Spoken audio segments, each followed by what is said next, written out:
Break ನಂತರ left right and ಸೆಂಟರ್ಗೆ ಮತ್ತೊಮ್ಮೆ ಸ್ವಾಗತ. ರಾಮ ಮಂದಿರ ಲೋಕಾರ್ಪಣೆಯ ಸಂದರ್ಭದಲ್ಲಿ ಈ ಡಿಬೇಟ್ ಯಾಕೆ ಮಾಡ್ತಾ ಇದ್ದೀವಿ ಅಂದರೆ ವಿಪಕ್ಷಗಳ ಗೊಂದಲದ ಕಾರಣಕ್ಕಾಗಿ. ಆರಂಭದಲ್ಲಿ ಪ್ರಶಾಂತ್ ಹೇಳಿದ್ರು, ಆ ಗೊಂದಲ ಪಂಡಿತ್ ನೆಹರು ಅವ್ರಿಗಿರಲಿಲ್ಲ, ಅವ್ರಿಗೆ ಆಂಬಿಗ್ವಿಟಿ ಇರಲಿಲ್ಲ. ಸೋಮನಾಥ್ ದೇವಸ್ಥಾನದ ಉದ್ಘಾಟನೆ ಹೋಗಬಾರ್ದು, ರಾಷ್ಟ್ರಪತಿಗಳಾದ್ರೆ ಹೋಗಬಾರ್ದಪ್ಪ, ಸರ್ಕಾರ ಇದರಲ್ಲಿ ಏನು ಇರಬಾರ್ದು ಅಂದರೆ ಇರಬಾರ್ದಪ್ಪ, ಇದರಲ್ಲಿ ಮುಸ್ಲಿಮರು ಬೇಜಾರಾಗ್ತಾರ, ಹಿಂದೂಗಳು ಬೇಜಾರು, ಈ ಡಿಡ್ ನಾಟ್ ಹ್ಯಾವ್ ಇಟ್ ಅಷ್ಟೇ. ನೋಡಿ ಅಜಿತ್, ನನಗನ್ಸುತ್ತೆ ಕಾಂಗ್ರೆಸ್ನಲ್ಲಿ ಲೆಫ್ಟ್ ರೈಟ್ ಸೆಂಟ್ರಲ್ ಈ ಸ್ಟ್ರೀಮ್ಗಳು ಮೊದಲಿಂದಲೂ ಕೂಡ ಇವೆ, ಇವತ್ತಿಗೂ ಇವೆ. ಇವಾಗ ಡಿ ಕೆ ಶಿವಕುಮಾರ್ ಮಾತಾಡ್ತಾ ಇಲ್ಲ, ಸಿದ್ದರಾಮಯ್ಯನವರು ಸ್ವಲ್ಪ ಮಟ್ಟಿಗೆ ವಿರೋಧ ಇದೆ, ಇವೆಲ್ಲವೂ ನಡೀತಾ ಇದೆ. ಇಡೀ ದೇಶದ ಕಾಂಗ್ರೆಸ್ನಲ್ಲೂ ಕೂಡ ಆ ರೀತಿ ಇದೆ. ಸುಮ್ಮನೆ ಒಂದು ಕ್ಲಾರಿಟಿ ದೃಷ್ಟಿಯಿಂದ ಹೇಳ್ತೀನಿ, ಅಂದರೆ ಕಾಂಗ್ರೆಸ್ನಲ್ಲಿ ಏನೇನು ನಾವು ಇತಿಹಾಸದ ಪುಟಗಳಿಂದಲೇ ಹೋಗಬೇಕು ಬೇಡವೋ ಅಂತಕ್ಕಂಥದ್ದನ್ನು ಕಾಂಗ್ರೆಸ್ ನಿರ್ಧಾರ ಮಾಡಬೇಕಾಗತ್ತೆ. ಪತ್ರಕರ್ತರು ಕೂಡ ನಾವು ಅದನ್ನು ನೋಡಬೇಕಾಗತ್ತೆ. ಪಂಡಿತ್ ನೆಹರು ಬಾಬು ರಾಜೇಂದ್ರ ಪ್ರಸಾದ್ರಿಗೆ ಬರೀತಾರೆ, I confess that I do not like the idea of you associating yourself with a spectacular opening of the Somnath temple. ಅದರ ಭವ್ಯ ಉದ್ಘಾಟನೆಗೆ ನೀವು ರಾಷ್ಟ್ರಾಧ್ಯಕ್ಷರಾಗಿ ಹೋಗಿರ್ತಕ್ಕಂಥದ್ದನ್ನು ನಾನು ಒಪ್ಪಲ್ಲ ಅಂತಕ್ಕಂಥದ್ದು ಪಂಡಿತ್ ನೆಹರು ಹೇಳ್ತಾರೆ. This is not merely visiting A temple, ಇದು ಬರೀ ದೇವಸ್ಥಾನಕ್ಕೆ ಹೋದಂಗಲ್ಲ, which can certainly be done by you or anyone else, but rather participating in a significant function which unfortunately has a number of implications ಅಂತ ಪಂಡಿತ್ ನೆಹರು ಬರೀತಾರೆ ಬಾಬು ರಾಜೇಂದ್ರ ಪ್ರಸಾದ್ರಿಗೆ. ಬಾಬು ರಾಜೇಂದ್ರ ಪ್ರಸಾದ್ ಉತ್ತರ ಬರೀತಾರೆ, I would do the same with a mosque or church if I were invited. Correct. Babu Rajendra Prasad ಹೇಳ್ತಾರೆ, this is the core of Indian secularism. Our state is neither irreligious Yes, exactly. nor anti-religious. ಪ್ರಾಯಶಃ ಕಾಂಗ್ರೆಸ್ನವ್ರು ನೋಡ್ತಾ ಇದ್ರೆ ಅದರ clarity ಅವರದೇ ಇಬ್ಬರು ನಾಯಕರ ಪತ್ರ ವ್ಯವಹಾರಗಳಲ್ಲಿದೆ. ಎಕ್ಸಾಕ್ಟ್ಲಿ, ಕರೆಕ್ಟ್ ಅಲ್ವಾ ಸರ್? ಭಾಳ ಒಳ್ಳೆ ಕೋಟ್ ಹೇಳಿದ್ರಿ, ಇದರಿಂದ ಆದರೂ ಪಾಠ ಕಲೀಲಿ ಕಾಂಗ್ರೆಸ್ನವರು. Very good quote. Sonia Gandhi ಅವರು ಹೋಗದೆ ಮಲ್ಲಿಕಾರ್ಜುನ್ ಖರ್ಗೆ ಅವ್ರನ್ನ ಕಳಿಸಿದರೆ ಜಾಣ ನಡೆ ಅನ್ನಿಸುತ್ತಾ ವೆಂಕಟಸ್ವಾಮಿ ಅವರು? ಕಾಂಗ್ರೆಸ್ನವರು ಖರ್ಗೆನ ರಿಕ್ವೆಸ್ಟ್ ಮಾಡೋದ್ರಲ್ಲಿ ಅನುಮಾನನೇ ಇಲ್ಲ. ಖರ್ಗೆ ಅವರು ರಾಹುಲ್ ಗಾಂಧಿ ಮತ್ತು ಸೋನಿಯಾ ಗಾಂಧಿ ಅವರಿಗಿಂತ ಈ ವಿಚಾರದಲ್ಲಿ ಸ್ವಲ್ಪ ಸೀರಿಯಸ್ ಆಗಿ ಯೋಚನೆ ಮಾಡ್ತಾರೆ ಅಂತ ನಾನು ಅಂದ್ಕೊಂಡಿದ್ದೀನಿ. ಅವರ ಅವತ್ತಿನಿಂದ ನೋಡೋದು, ಅವರ ಹೇಳಿಕೆಗಳು, ಅವ್ರ ನಡೆ ಎಲ್ಲ ಕೂಡ. AICC ಅಧ್ಯಕ್ಷರಾಗಿ ಅವರು ಹೋಗಲ್ಲ ಅಂತ ನನ್ನ ಸ್ಪಷ್ಟ.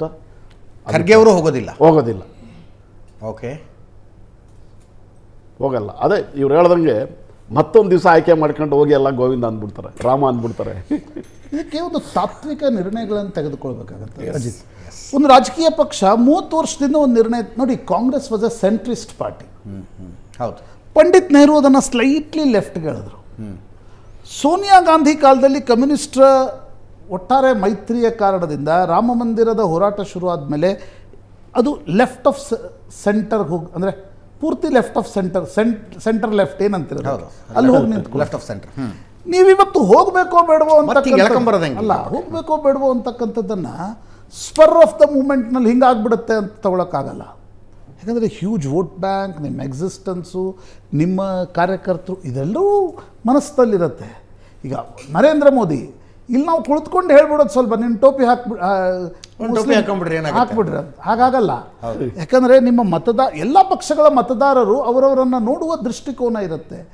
ನೀವು ಇವತ್ತು ನನಗನ್ಸುತ್ತೆ Congress has to take a call. ಇದು ಹೋಗಬೇಕೋ ಬೇಡವೋ ಅನ್ನೋ ಪ್ರಶ್ನೆ ಇಲ್ಲ. You want to be left of center or you want to be centrist? Babu Rajendra Prasad ಏನು ಹೇಳ್ತಿದ್ದಾರೆ, ರೈಟ್ ಆಫ್ ಸೆಂಟರ್ನಲ್ಲಿ ಜಾಗ ಖಾಲಿ ಇಲ್ಲ. ಜಾಗ ಖಾಲಿ ಇಲ್ಲ, ದೇ ಆರ್ ದೇರ್ ಆಲ್ರೆಡಿ. ಕಾಂಗ್ರೆಸ್ಸಿಗೆ ರೈಟ್ ಆಫ್ ಸೆಂಟರ್ ಬಂದರೆ ಏನು ಭಾಳ ಲಾಭ ಇಲ್ಲ. ಹೌದು ಅಲ್ವಾ? Congress see what is the position of secularism? ಆ ಕಡೆನೂ ಇರಬೇಡ, ಈ ಕಡೆನೂ ಇರಬೇಡ. Congress messed it up. Khilafat ಚಳುವಳಿ, ಈಗ ಅದರ ಬಗ್ಗೆ ಅಬ್ದುಲ್ ರಜಾಕ್ ಮಾತಾಡ್ತಾ ಇಲ್ಲ. ಭಾರತದ ಸ್ವತಂತ್ರ ಹೋರಾಟದಲ್ಲಿ ಖಿಲಾಫತ್ ಚಳುವಳಿಗೆ ಯಾಕೆ ಬೆಂಬಲವನ್ನು ಕೊಡ್ತು? ಏನಿತ್ತು ಅದಕ್ಕೆ? ಸೊ ನೀವು ಲೆಫ್ಟ್ ಆಫ್ ಸೆಂಟರ್ ಇರಬೇಕು, centrist. If you want to be a centrist party and counter BJP, you should go to the temple inauguration. Correct. No, we want to continue in a left of centre position, be away from it. Be away from it. ಅಷ್ಟೇ. ಅಬ್ದುಲ್ ರಜಾಕ್, ಅಕಸ್ಮಾತ್ ಯಾರು ಅಂದರೆ religious ಮುಸ್ಲಿಮನಿಗೆ ಕಾಂಗ್ರೆಸ್ ಮುಖಂಡರನ್ನ ರಾಮ ಮಂದಿರದ ಲೋಕಾರ್ಪಣೆ ಕಾರ್ಯಕ್ರಮದಲ್ಲಿ ನೋಡೋದಕ್ಕೆ ಕಷ್ಟ ಆಗುತ್ತೆ ಅಂತಾನೆ ಇಟ್ಕೊಳ್ಳಿ, ಸುಮ್ಮನೆ ಹೈಪೋಥೆಟಿಕಲಿ ನಾನು ಹೇಳೋದು, ನಿಮಗಾಗೋದಿಲ್ಲ, ಬೇರೆ ಯಾರೋ ರಿಲಿಜಿಯಸ್ ಮುಸ್ಲಿಮ್ಗೆ ಸಿಟ್ ಮಾಡ್ಕೊಂಡ್ರೆ ಯಾರು ವೋಟ್ ಹಾಕಕ್ಕಾಗತ್ತೆ? ಏನು ಆಪ್ಷನ್ ಇದೆ? ಹೋಗ್ಬಾರ್ದು. ನಮ್ ತಂದೆ ತೀರೋಗಿದ್ದ ದಿನ ನನ್ ಸ್ವೀಟ್ ತಿನ್ನಲ್ಲ. ಓಕೆ, ಮನ್ಸಿಗೆ ನೋವಾಗಿದೆ, ಆ ನೋವು ಸಾಯೋವರೆಗೂ ಇದ್ದೇ ಇರುತ್ತೆ.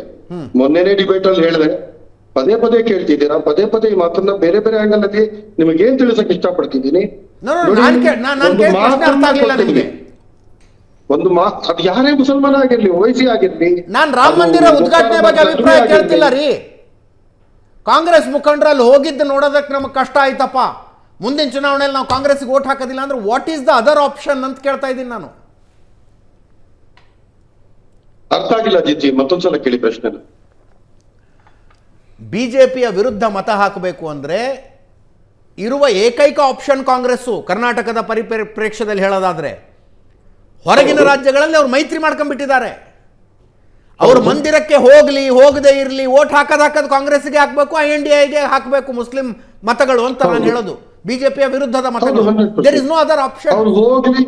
ಅವ್ರು ಹೋಗ್ಲಿ ಹೋಗದೆ ಇರ್ಲಿ, ಆಪ್ಷನ್ ಏನಿದೆ? ಮೊದ್ಲೇ ನಾನು ಓಪನಿಂಗ್ ಸ್ಟೇಟ್ಮೆಂಟ್ ಅಲ್ಲೇ ಹೇಳಿದ್ನಲ್ಲ, ಅವರು ದೇವಸ್ಥಾನಕ್ಕೆ ಅಲ್ಲಿ ಹೋಗ್ಬಿಟ್ರೆ ಮುಸಲ್ಮಾನರಿಗೆ ನೋವಾಗಲ್ಲ, ಅವರು ಅಕಸ್ಮಾತ್ ಹೋಗಿಲ್ಲ ಅಂದ್ರೆ ಮುಸಲ್ಮಾನರಿಗೆ ಖುಷಿ ಆಗಲ್ಲ. ನಾನು ಒಂದೇ ಮಾತು ಹೇಳ್ತಿದ್ದೀನಿ, ಅದೇ ದಿನ ಹೋಗ್ಬೇಕು ಅಂತ ಏನಿಲ್ಲ. ನಾವ್ ಈ ಚರ್ಚೆನೇ ಯಾಕೆ ಮಾಡ್ತಿದೀವಿ? ಮುಂದಿನ ದಿನನೂ ಹೋಗ್ಬೋದು, ಫೆಬ್ರವರಿಯಲ್ಲಿ ಹೋಗ್ಬೋದು, ಮಾರ್ಚ್ ಅಲ್ಲಿ ಹೋಗ್ಬೋದು, ಅವಾಗ ಪೂಜೆ ಮಾಡಕ್ ಆಗಲ್ವಾ? ಇವಾಗ JN.1 ಅಂತ ಹೇಳ್ಬಿಟ್ಟು ಕೇಂದ್ರ ಸರ್ಕಾರ 19 ಡಿಸೆಂಬರ್ಗೆ ಒಂದು ಅಡ್ವೈಸರಿ ಹೊರಡಿಸಿದೆ. ಲಾರ್ಜ್ ಗ್ಯಾದರಿಂಗ್ಸ್ ಬಗ್ಗೆ ತಿಳಿಬೇಕು, ಎಲ್ಲ ಒಂದು ರಾಜ್ಯಗಳಿಗೆ ಒಂದು ಅಡ್ವೈಸರಿ ನೋಟಿಸ್ ಅನ್ನ ಕೊಟ್ಟಿದೆ. ಅದು ಉತ್ತರ ಪ್ರದೇಶಕ್ಕೆ ಅನ್ವಯ ಆಗಲ್ಲ. ಬರೀ ತಬ್ಲಿಗಿ ಮರ್ಕಸ್ ಇಂದಾನೆ ಅಕಸ್ಮಾತ್ ಕೊರೋನಾ ಏನಾದ್ರು ಹರಡಿದ್ರೆ ಬೈ ಚಾನ್ಸ್ ಇದೇ ದ್ವಂದ್ವದಲ್ಲಿ ಕಾಂಗ್ರೆಸ್ ತೊಳ್ಳಾಡ್ತಾ ಇದೆ. ಎಸ್, 1915ರಲ್ಲಿ ತಿಲಕ್ರು ತೀರ್ಕೊಂಡ್ರು. ಕಾಂಗ್ರೆಸ್ನ ನೇತೃತ್ವ ಮಹಾತ್ಮ ಗಾಂಧಿ ಬಳಿ ಬಂತು, ಖಿಲಾಫತ್ ಚಳುವಳಿ ಆರಂಭ ಆಯಿತು.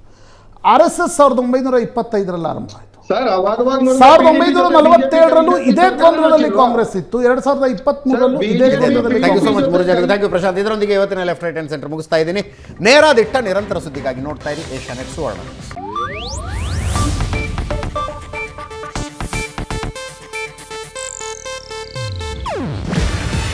ಇದು ಏಷ್ಯಾನೆಟ್ ನ್ಯೂಸ್ ನೆಟ್ವರ್ಕ್ ಪ್ರಸ್ತುತಿ. ನೀವು ನೋಡ್ತಿದ್ದೀರಾ ಏಷ್ಯಾನೆಟ್ ಸುವರ್ಣ ನ್ಯೂಸ್.